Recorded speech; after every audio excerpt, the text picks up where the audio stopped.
He only wanted to try on a suit. But even that was too much to ask. What happened inside the boutique shocked everyone, but what came next no one could have seen coming. Stay with us, you won't want to miss the ending. Subscribe if you believe in justice, and tell us in the comments where you're watching from. The rain had passed only an hour before, leaving the sidewalks of Manhattan slick with mirrored lights and the scent of petrichor still lingering in the spring air.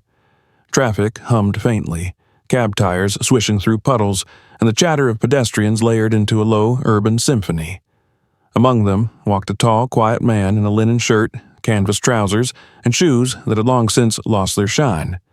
His name was Elijah Brooks, and in one hand he carried a simple leather portfolio. In the other, he held a printed confirmation email. His destination stood ahead like a promise gilded in glass and brass: Maison Elise for Men. The storefront exuded exclusivity. Frosted glass doors bore the name in delicate gold script, framed by ivory columns and trimmed with polished brass. Inside, velvet-swathed mannequins wore silk tuxedos and Italian suits under soft lighting from crystal chandeliers.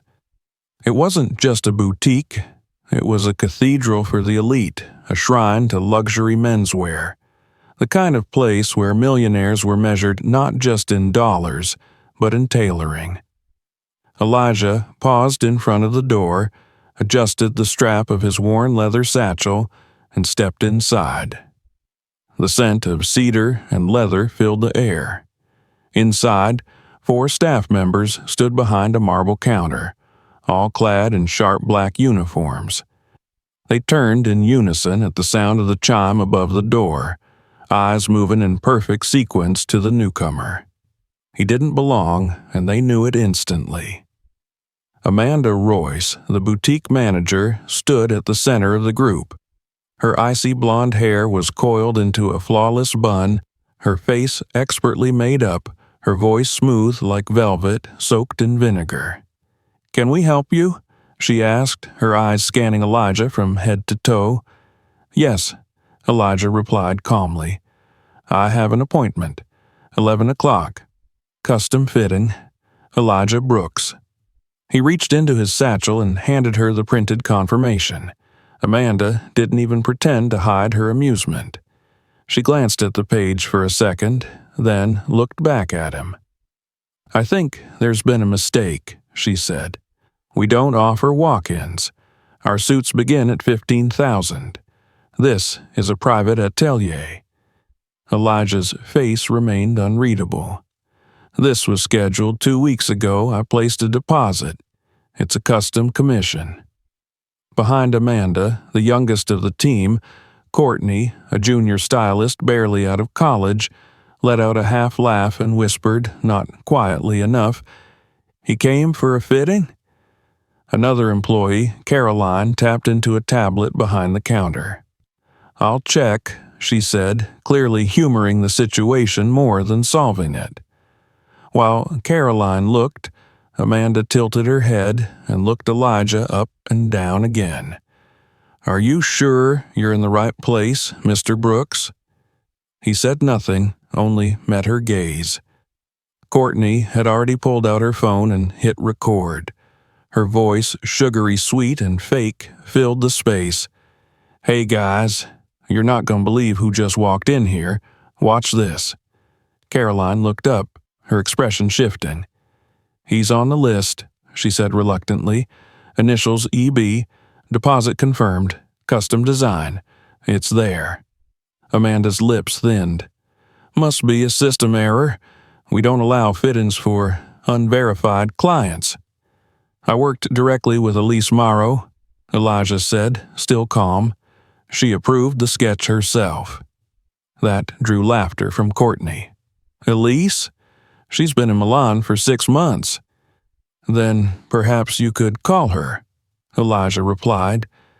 Amanda didn't move. Instead, she turned toward a nearby rack of suits, picked one up, and held it out mockingly. "Maybe this one's more your speed. We can show you the clearance rack." That's when it happened. A glass of red wine on a tray nearby was bumped. The liquid sloshed forward and splashed down Elijah's front. The deep burgundy soaked into his cream linen shirt, bloomin' like a wound. "Oh my God!" Amanda gasped, her hand to her chest in mock horror. "Let me get you a towel." No towel was brought. No one moved. Elijah looked down at the stain, then up at Amanda. His voice was softer than before. "I'd like to speak to the manager." Amanda smiled brightly. "You are?" From the corner, Courtney whispered into her live stream, "Try Macy's next time," before giggling. Elijah stood for a moment in silence. Then, with a slight nod, he adjusted his bag and walked out, the glass doors closing behind him with a whisper. By that evening, the video had over 1 million views. Twitter erupted under the hashtag #LinenMan, while TikTok ran endless memes of the wine splash moment. Courtney gained tens of thousands of new followers overnight. Amanda was praised for gracefully protecting boutique integrity. No one mentioned Elijah's name, and Elijah said nothing. Not online, not to journalists, not to the hundreds of voices speculating about who he was or what he was doing there. While the world laughed, Elijah worked quietly. Phone calls, meetings, legal paperwork, relocations of timelines, and final approvals. Because he wasn't just a man in linen. He was a man behind one of the fastest-growing luxury menswear brands in the country. The founder of Elidge, the designer with the eye no one had recognized, but they would, because in just 7 days, everyone who had laughed would be in the same room again. Only this time, Elijah Brooks wouldn't be the man at the door. He'd be the groom at the altar. And the boutique that had refused to clothe him, he now owned it.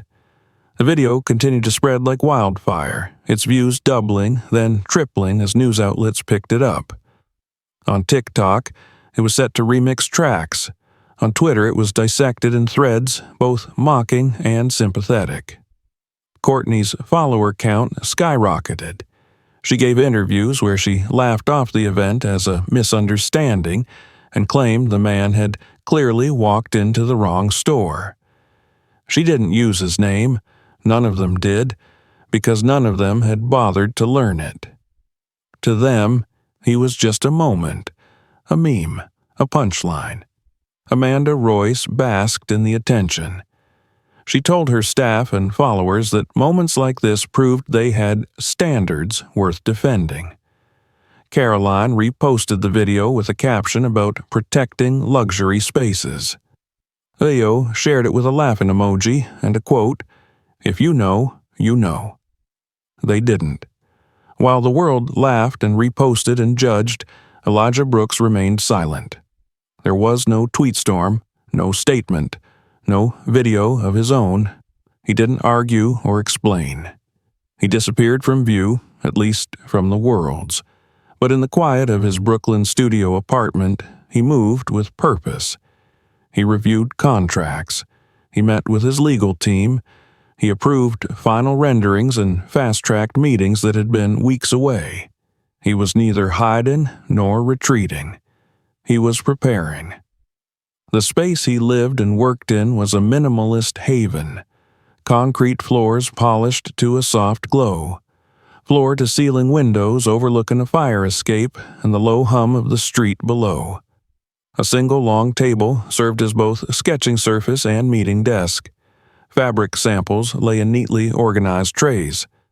Racks of prototype suits lined one wall, each piece hung with precision. There was no sign of chaos or clutter, only focus. His assistant Mariah arrived each morning at 9 sharp. She spoke little and listened well, documenting his thoughts with a clarity that matched her photographic memory. Esther, his attorney, came often, her presence calm and unwavering.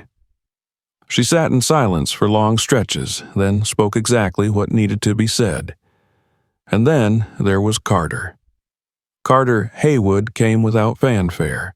No bodyguards, no entourage. He didn't ask questions he already knew the answers to. When he found Elijah at the drafting table late one evening, he didn't speak at first. He simply stood near the window, watching the city lights blink into life. "You're sure you want to go through with this?" he asked eventually. Elijah didn't look up right away. He finished the line he was sketching, then turned the page. "This isn't about revenge," he said. "It's about truth, about shifting the lens. We don't get these chances often, but when we do, we build with them." Carter nodded once. That was all the confirmation he needed. Meanwhile, the event planning team moved into high gear. A location had been secured, a private estate in the Hudson Valley, previously a chateau-turned-venue for elite gatherings. Invitations were curated with surgical precision, sealed in white wax, hand-delivered, no names, only initials. The guest list included investors, editors, influencers, tastemakers, and, most critically, the staff of Maison Elise for Men. Amanda opened her invitation in the boutique break room. The embossed card gleamed under the overhead light. She was certain it was a reward, a recognition of her place in the upper echelons of fashion. Caroline clapped when she saw her own. Courtney filmed her unboxing. "Looks like we'll be attending a billionaire's wedding," she said with a smirk. "Hope the groom's as iconic as the suit." None of them wondered why exactly they were invited. None questioned the anonymity of the bride and groom. They assumed the story was about someone else. They had no idea it was about them. In the days leading up to the wedding, the internet shifted focus. A celebrity breakup, a trending challenge, a scandal involving a designer handbag. The viral moment of Elijah Brooks faded from timelines, tucked into the archives of short attention spans. But behind the scenes, plans accelerated. Elijah made one final visit to the chateau 3 days before the event. He arrived alone, walked the grounds in silence, took note of the acoustics in the ceremony hall, the lighting over the garden, the way the wind moved through the trees. He stood at the altar, not as a performer, but as a builder, and let himself imagine what would happen when everything aligned. That evening, he returned to Brooklyn and climbed to the rooftop of his building. The city sprawled before him, indifferent and alive. Carter joined him, bringing 2 mugs of black coffee. They stood in companionable silence until Carter finally said, "They won't see it coming." "They never do," Elijah answered. He sipped his coffee, his gaze fixed on the skyline. "They see fabric, not the thread. They see the room, not the one who built it." "They're about to." Elijah nodded slowly. "Let them come. Let them laugh again if they want." He set the coffee down. "I just need them in the room." The first of the invitations arrived quietly, with no fanfare, no public announcement, only the subtle knock of a private courier at select doors across the city. Each envelope was thick, elegant, sealed in white wax stamped with a monogram, interlocking initials E and H. There were no names written on the front, only the words "Private Ceremony" and a date printed in muted silver. Inside, the details were sparse. Location to be disclosed upon RSVP, black tie required. Media strictly prohibited. It was the kind of invitation that didn't ask for interest. It assumed it. In the break room of Maison Elise for Men, Amanda Royce opened her envelope with practiced grace, as if the gesture itself were performance.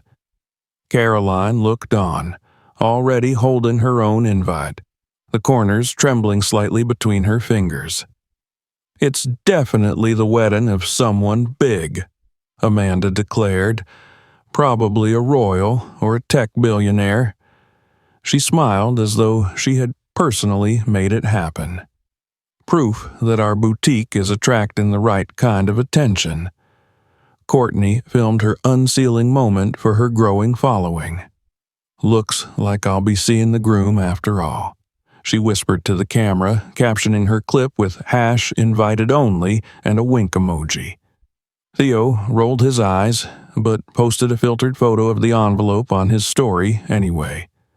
"Big weekend comin'," he typed, followed by champagne emojis. No one questioned why they had been invited. The notion that this event might be connected to the viral video had long since vanished from their minds. They believed their attendance was earned, that they were guests of honor in a world they were born to belong to. The boutique buzzed with speculation. Designers whispered that it must be a marketing event. Influencers debated whether it was a brand launch disguised as a wedding. Some said the bride was a European countess. Others suggested she was a West Coast heiress hiding from paparazzi. A few guessed it was a power couple combining their fortunes in silence. All were wrong. In reality, only a handful of people knew the truth. The planning team, sworn to confidentiality. The estate staff, bound by strict non-disclosure agreements. And, of course, the couple themselves. Elijah and Carter moved deliberately, approving final logistics in quiet rooms, making final guest list adjustments, and confirming that each piece of the ceremony was aligned with something deeper than presentation. It wasn't just about exposure or elegance, it was about reckoning. In the days before the event, Carter's security company swept the venue. Drones were grounded, signals blocked, cameras disabled. A guest list algorithm cross-referenced every name with past associations, contracts, brand ties, and media interactions. Those who had laughed at the wrong moment, those who had fueled the storm without understanding its depth, those who had built influence on cruelty, they were all sent an invitation, but not as guests, as witnesses. Elijah remained invisible to them all. There were no news stories tying him to the event, no speculation about the groom. He gave no interviews, made no appearances. And while Maison Elise still sat proudly on Fifth Avenue, its management had not yet been informed that the controlling ownership had changed hands. The legal paperwork was complete. The acquisition was final. The brand now belonged to ELIJ Holdings, LLC, but the announcement would come later, timed to perfection. On the morning of the wedding, the weather was clear and cool. Mist clung to the vineyards surrounding the estate in upstate New York. Lavender fields swayed gently as white-gloved staff prepared the garden for the ceremony. Tables were dressed in soft linen, silverware glinting under filtered sunlight. Crystal chandeliers hung from tinted ceilings. Orchids floated in water bowls. A string quartet rehearsed in the rose garden. The air smelled of time and possibility. The guests began arriving by car, jet, and even helicopter. Designers, editors, tech moguls, royalty, and social media giants stepped out in designer suits, their eyes scanning the scene with a mixture of awe and calculation. They smiled for cameras that weren't there. They positioned themselves near lighting and marble arches, waiting to be seen. They greeted each other with air kisses and half hugs, their voices low and conspiratorial. All of them believed they were close to something exclusive. None of them knew they were walking into a moment that would mark them forever. Amanda, Caroline, Courtney, and Theo arrived together in a chartered SUV provided by a PR agency partnership. Each of them wore suits borrowed from new sponsors, PR firms eager to keep their faces on camera. Amanda chose navy with a deep V-cut vest. Courtney went full gold, recording every movement for her followers. Theo wore dark green velvet, already rehearsing his remarks for whatever networking opportunity might arise. As they entered the grand courtyard, they paused to take photos by the marble fountain. "Whoever this bride is," Courtney whispered, "she better be legendary." "She will be," Amanda said confidently. "They invited the right people. That's all that matters." They sipped champagne. They laughed. They didn't notice the man in linen who walked past them toward the rear garden. They didn't recognize the back of the man they had dismissed. Elijah's presence did not announce itself. It shifted the air, subtle and deliberate. Only a few heads turned. A whisper passed between two editors. One influencer paused mid-sentence, her eyes narrowing. "Wait," she murmured, "isn't that—" Elijah stood at the edge of the gathering. His suit was tailored, elegant, beige with sharp lapels and a matte finish. No embellishments, no flash. His hands were clasped calmly in front of him, his face unreadable. He looked not like a man waiting to be included, but like a man waiting for his moment. And it was coming. The courtyard buzzed with carefully curated conversations and clinks of crystal glasses as the string quartet shifted into a softer melody. Guests were scattered in elegant groups, standing beneath white canopies and golden chandeliers that swayed gently in the late morning breeze. Amanda Royce stood near the champagne fountain, laughing with Caroline and Theo as Courtney live-streamed discreetly from the shadows of a marble column. All of them looked at ease, exactly where they believed they belonged. None of them noticed the moment the music shifted. None of them noticed when a single figure stepped through the far archway of the courtyard. Elijah Brooks walked alone, dressed in the same muted linen suit they had mocked just days ago. His posture was calm, his movements unhurried. He walked with the composure of someone who had nothing to prove and everything already settled. He stopped near the central fountain, folding his hands lightly in front of him and scanning the crowd with an unreadable expression. It took Courtney a moment to recognize him. Her phone was still recording, now tilted slightly toward the horizon behind Amanda's shoulder. Then her eyes widened. Her hand jerked. "Wait, wait, is that him?" she whispered, tilting the phone for a better angle. Amanda turned. Caroline froze mid-sip. Theo blinked in confusion, then frowned. Elijah didn't look at them. He didn't need to. Amanda's expression twisted. "You have got to be kidding me," she said under her breath. She stepped forward, dragging Caroline and Courtney with her. "What are you doing here?" she demanded, her voice low but sharp. "This is a private event." Elijah turned his head slowly toward her, his voice even. "I was invited." Amanda let out a sharp laugh. "Invited?" she repeated. "By who? The caterers?" Caroline snickered, emboldened by Amanda's tone. Courtney had already resumed her live stream.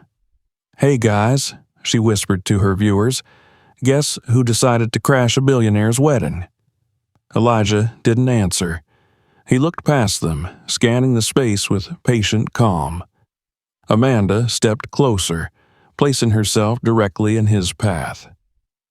"I don't know how you got past security," she said, her smile tight, "but this is not a street show. We don't have time for another one of your little stunts." Caroline muttered something about calling security. Theo glanced around as if expecting staff to intervene. The other guests were beginning to notice. A hush spread like fog across the courtyard, heads turned. Whispers fluttered between conversations. Phones tilted. Zara, a young fashion influencer in lavender chiffon, stepped forward. "Is this some kind of joke?" she said loudly, waving her phone in the air. "Are thrift stores sponsoring weddings now?" Laughter rippled.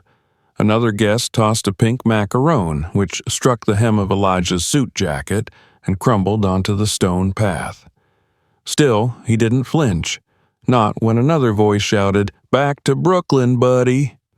Not when Courtney zoomed in with her camera and whispered, "Part 2, Here we go. Not when Amanda hissed, "You're going to embarrass yourself again." Elijah's response was a single sentence, spoken not with anger but with undeniable certainty. "Ask Carter." The name dropped like a stone into still water. Silence rippled outward. The musicians faltered mid-note. Courtney's hand trembled around her phone. Amanda's mouth opened, then shut.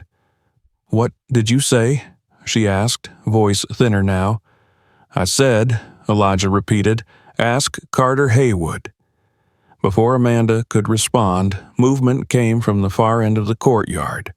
A tall figure in a charcoal suit stepped from beneath an ivy-wrapped archway. The sun caught the silver in his cufflinks. His posture was fluid, authoritative. His eyes locked on Elijah from the moment he appeared.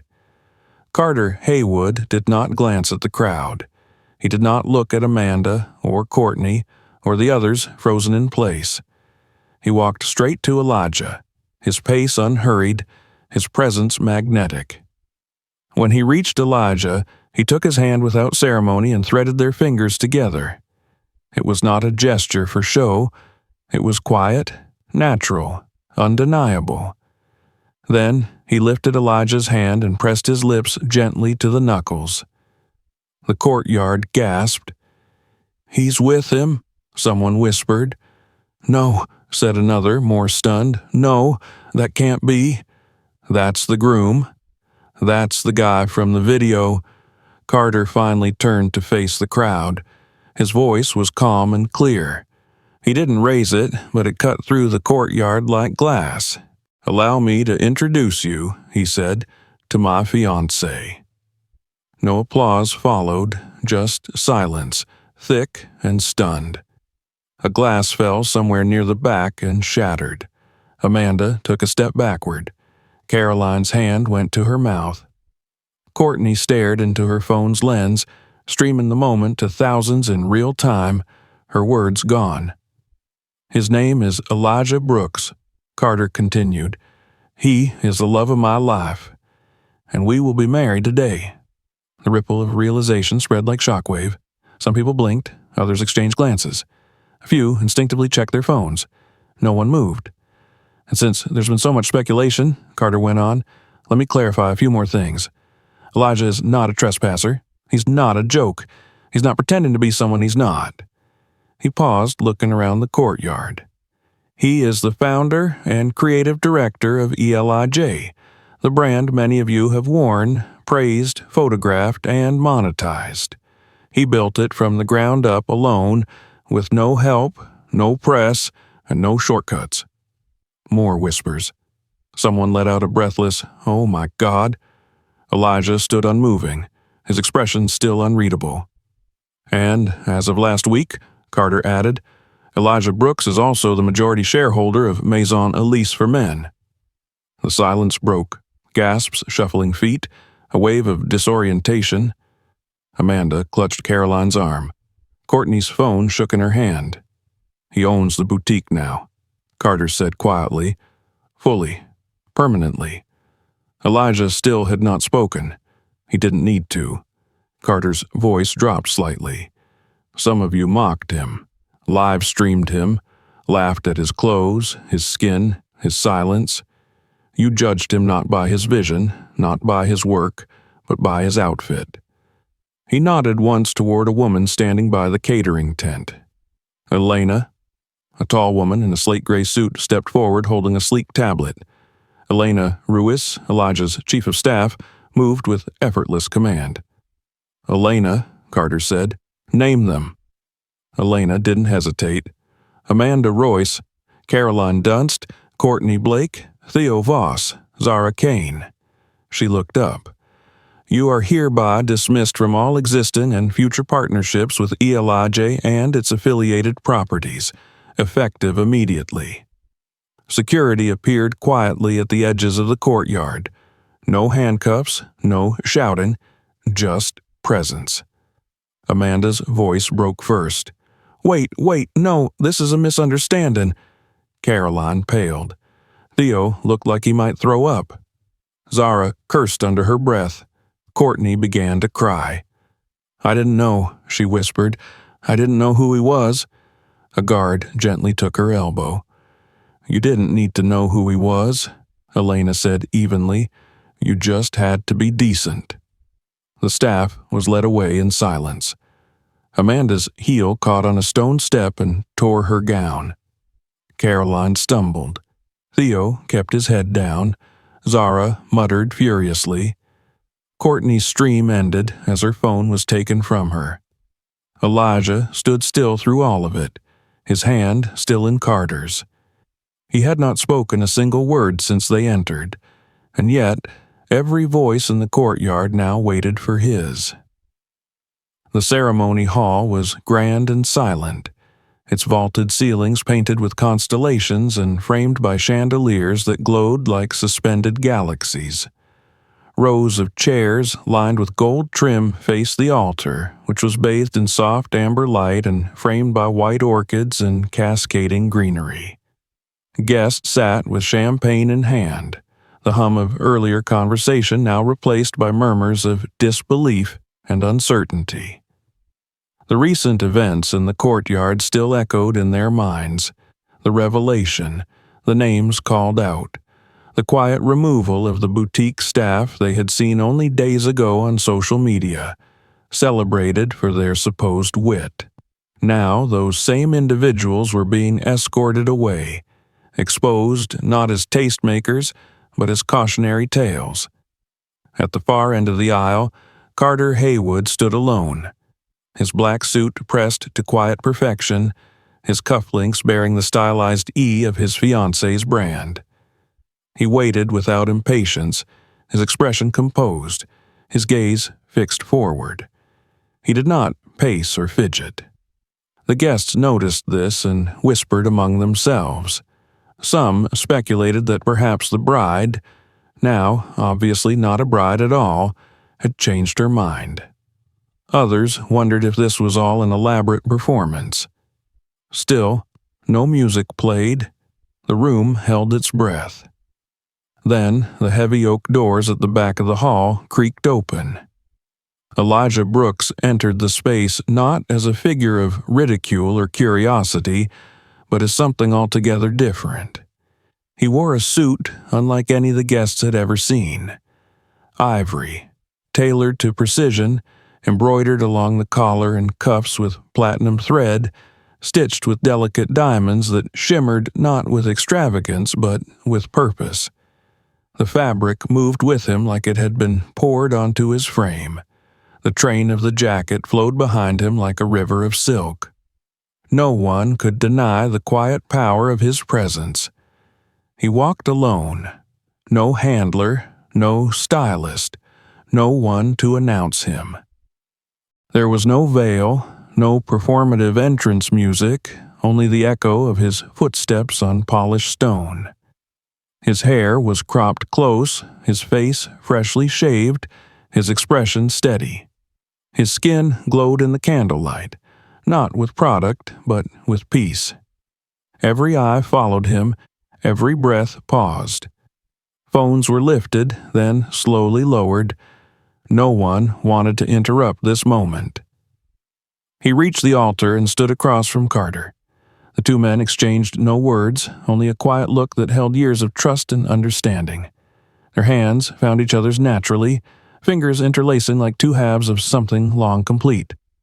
The officiant stepped forward, a silver-haired man in a pristine white, and began to speak, but few in the room truly listened to the formalities.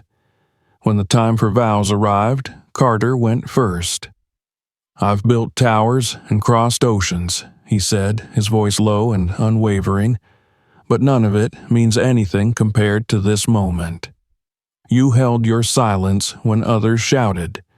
You walked with grace through a fire they set for you. You never needed protection, but I will always stand beside your strength. I vow to never dim your light, only I reflect it back to you." No one clapped, no one cheered, only the sound of someone quietly breathing in through tears. Then Elijah spoke. "I've seen power that screams and power that whispers," he said. "I've watched both fall. But love doesn't need to raise its voice. It just is. Like truth, like water, like time. I vow to walk with you in light and shadow, in silence and in sound, not because I must, but because I choose to, because every day I see in you a world I want to build." The officiant nodded. "You may seal your vows with a kiss." They did, not for the cameras, not for the guests, but for themselves. It was gentle, real, rooted in everything unspoken between them. The music rose at last, soft and reverent. Guests stood slowly, many blinking away emotion they hadn't expected to feel. Elijah and Carter walked back down the aisle, hand in hand, the train of Elijah's suit trailing like justice reborn. Outside, the garden had transformed into a reception bathed in soft golden lantern light. Tables were dressed in ivory and silver, and champagne flowed freely. But the mood had changed. Laughter was quieter now, conversations more careful, thoughtful. People whispered not with gossip, but with awe. Something had shifted. The rules had changed.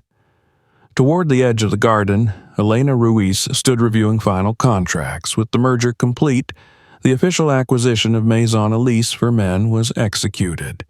Effective immediately, the store would begin its transformation under the new brand vision. The old culture would not survive the morning. Guests drifted toward the dance floor. Elijah and Carter shared their first dance beneath the glow of swaying lanterns. The music was slow, instrumental, the kind that didn't demand attention but invited stillness. Their bodies moved in quiet rhythm, their steps perfectly in sync. Around them, the crowd parted in respectful silence. There was no performance here, only presence. And in that moment, with Carter's hand resting at the small of his back and the stars blinking overhead, Elijah Brooks understood fully what he had done. He had not just reclaimed his place. He had redefined the space, not for applause, but for permanence. As the music faded and the newlyweds disappeared into the warmth of the reception, the exiled staff of Maison Elise for Men waited in silence near the outer gates of the estate. They had not been permitted to return inside. No cameras, no spotlights, no microphones greeted them now. Only silence, the sound of gravel underfoot, and the weight of consequence settling on their shoulders. Amanda Royce sat alone on a stone bench near the eastern garden, her navy gown torn at the hem, the fabric stained with wine from a clumsily dropped glass. Her face, once composed and camera-ready, was bare now, her lipstick worn away, her expression vacant. She clutched a half-empty champagne flute in shaken hands, as if still trying to hold on to something that had already left. Caroline paced in small, tight circles nearby, eyes fixed to her phone, scrolling endlessly.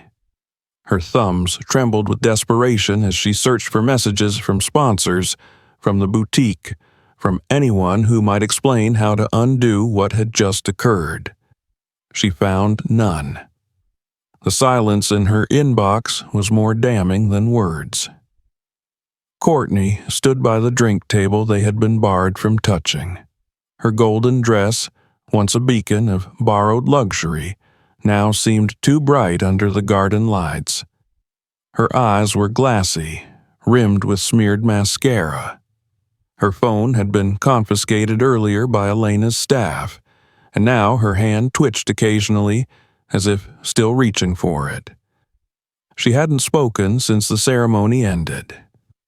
Her mouth hung slightly open, stunned into paralysis by the moment her live stream became her downfall.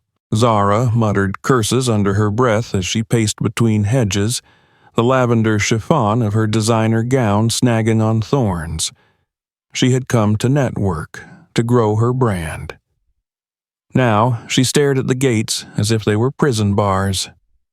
Theo sat on the edge of a nearby bench, head in hands, his green velvet jacket rumpled.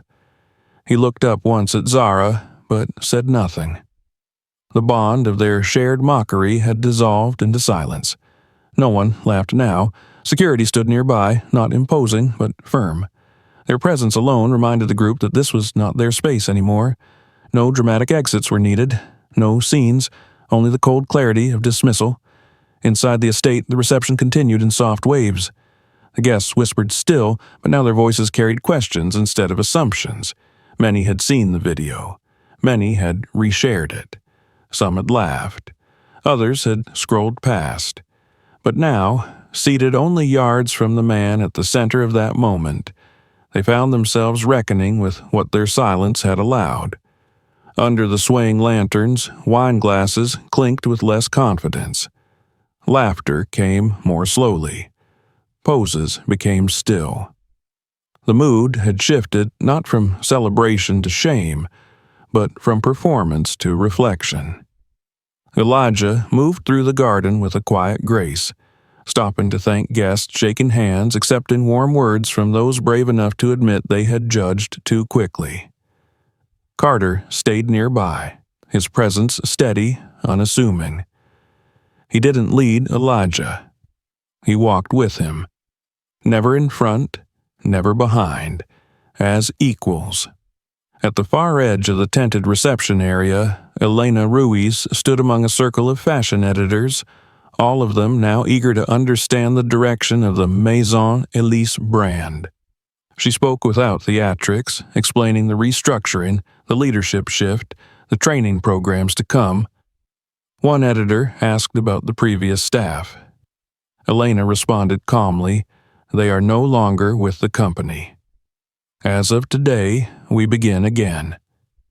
Near the reflecting pool, Elijah paused alone, the surface of the water catching the flicker of candlelight, bending it into soft golden waves. Carter joined him, offering a glass of water instead of wine.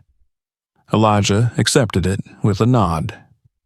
Around them, the party swirled gently. Music returned, quieter now. Guests danced in smaller groups, but no one forgot what had happened. "They know now," Carter said quietly.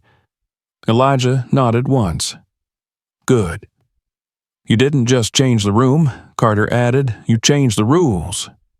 The edge of a smile touched Elijah's lips. "The rules were never fair. I just reminded them I didn't need their permission to exist."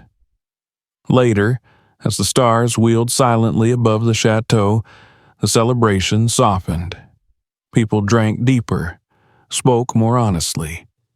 Some approached Elijah with hesitant apologies, others with quiet gratitude. None of them looked away. On the far lawn, Amanda Royce watched through the hedges. Her eyes were red but dry. Around her, Caroline had stopped pacing. Courtney sat slumped, her golden dress dimmed in the shadows. Zara's phone buzzed endlessly with notifications she no longer checked. Theo stood, finally, brushing the dust from his jacket, and looked towards the glowing lights of the reception one last time. They all knew. There would be no re-entry, no second invitation. Their names, once associated with exclusivity, now lived in digital exile. Sponsors pulled contracts. Followers vanished by the hour.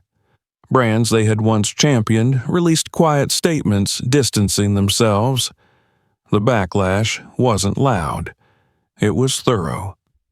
The shift in power had already taken root, and it wasn't coming back. Elijah stood beneath the ancient olive tree at the edge of the garden, Carter beside him, their hands brushing as they watched the last of the dismissed leave and wait in cars. No one spoke. There was nothing left to say. The revolution wasn't loud. It didn't scream or rage. It walked in silence, wearing linen. And it had just begun. By the time dawn approached and the final cars departed from the estate, The transformation of Maison Elise for men was already underway. The management team, under direct oversight from Elijah's executive board at ELIJ Holdings, initiated the first wave of reforms. The store in Manhattan was closed temporarily, not as a retreat, but as a rebirth. All branding materials were stripped from the windows. The showroom floor was emptied. Staff files were reviewed. New hiring protocols were introduced with a focus on diversity, inclusion, and ethical training. A formal statement was released the following day. It did not mention names. It didn't need to. It spoke of vision, responsibility, and the commitment to making luxury accessible without compromising dignity. The language was firm, calm, undeniable. When the boutique reopened 1 week later, its exterior looked the same to passers-by, but inside, everything had changed. Gone were the pale mannequins standing stiff in mirrored rows. In their place were displays featuring men of color, of different sizes and builds. One mannequin wore a custom suit with a prosthetic arm sleeve. Another featured vitiligo painted with stunning accuracy across a deep brown neckline. There were men in wheelchairs, in traditional garments from various cultures, in suits that spoke not only of class but of identity. The lighting had been softened. The scent of cedar remained, but now mingled with subtle notes of cardamom and clove. The walls had been repainted in deeper, earthier tones. Bookshelves were installed throughout the lounge area, filled with volumes on fashion history, black designers, queer tailors, indigenous pattern makers, and quiet visionaries erased by time. Above the main reception desk, a new plaque was mounted. Its lettering was small, gold, and simple. Every man is worthy. The first customers to enter did so with hesitance. They were not the usual clientele. One young man in a hoodie and worn jeans asked quietly if there was a mistake in pricing, only to be welcomed by a new associate who explained the tiered commission structure designed to accommodate a broader range of buyers. Another man, visiting from out of town, stood in tears when he saw a mannequin styled in a durag and a lapel pin with a Nigerian flag.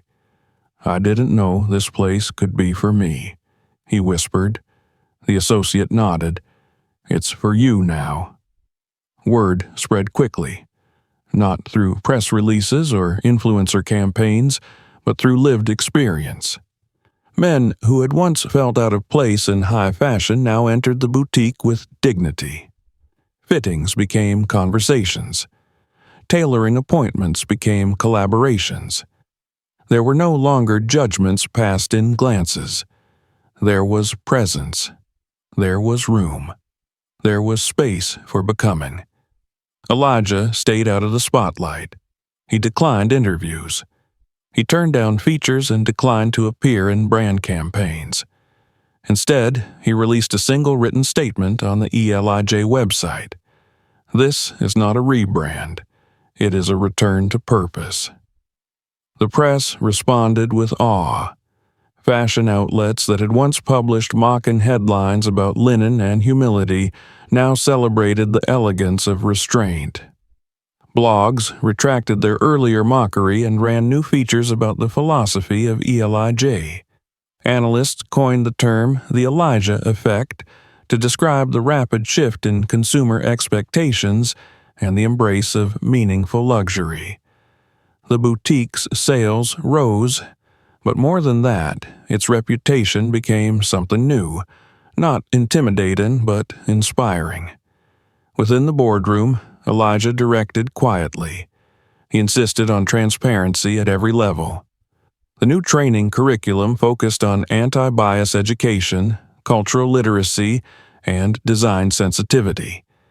A scholarship fund was established for aspiring designers from marginalized backgrounds. Internships were opened, paid, and mentored to those previously overlooked by elite fashion schools. But he did not stop there. Across the city, Eli J. partnered with local tailors, including undocumented artisans, disabled veterans, and former inmates who had learned to sew in prison. Their work was featured in a limited capsule line titled Roots, which sold out in less than 3 days. Each garment was tagged with the story of its maker, not as a gimmick, but as truth, as recognition, as a reminder. Back in the boutique, an older man named Victor entered with his teenage son. Victor wore a faded army jacket. His son wore sneakers and nervous energy. They had never shopped for a suit together. One of the new stylists greeted them.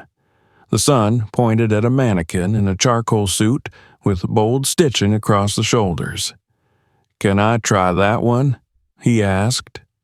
"Of course," the stylist replied, not asking their budget, not checking their posture.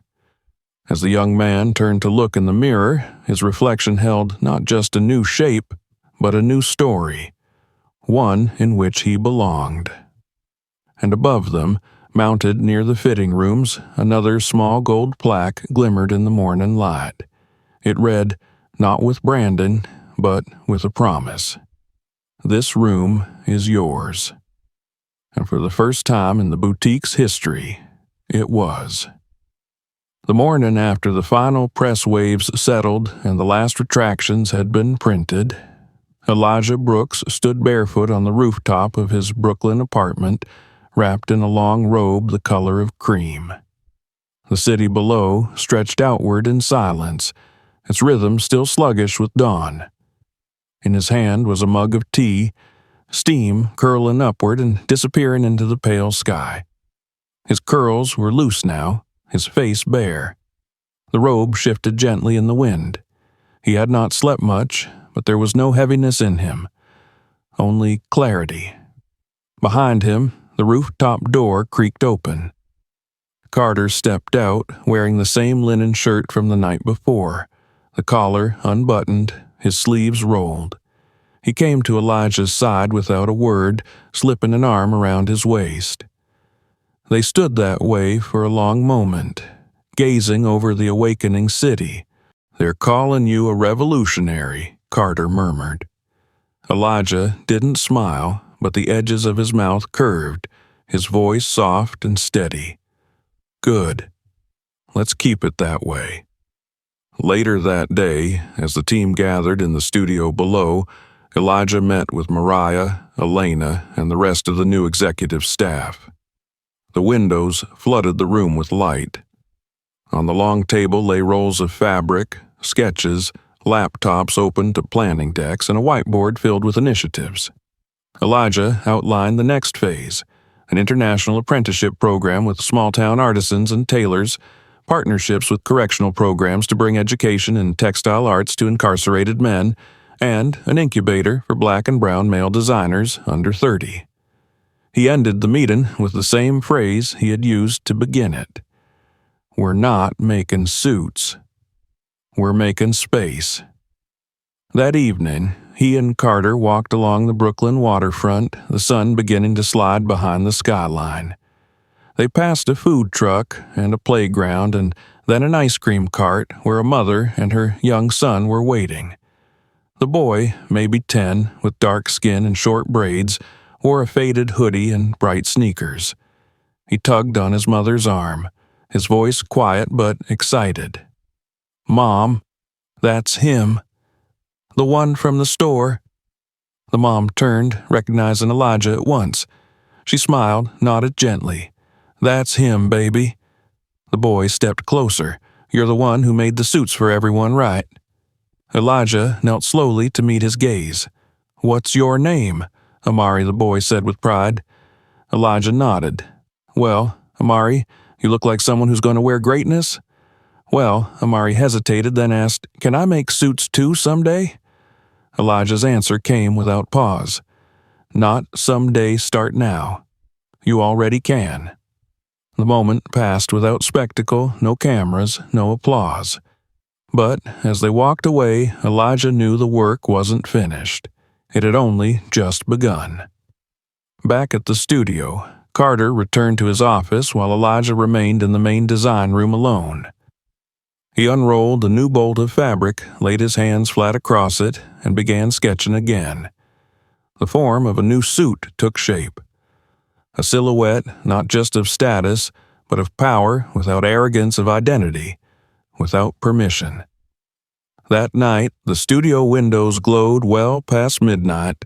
Long after the world had gone quiet, Elijah kept drawing not for a trend, not for a headline, but for the man who once stood in a boutique and was told he didn't belong, and for every man who would never have to hear those words again.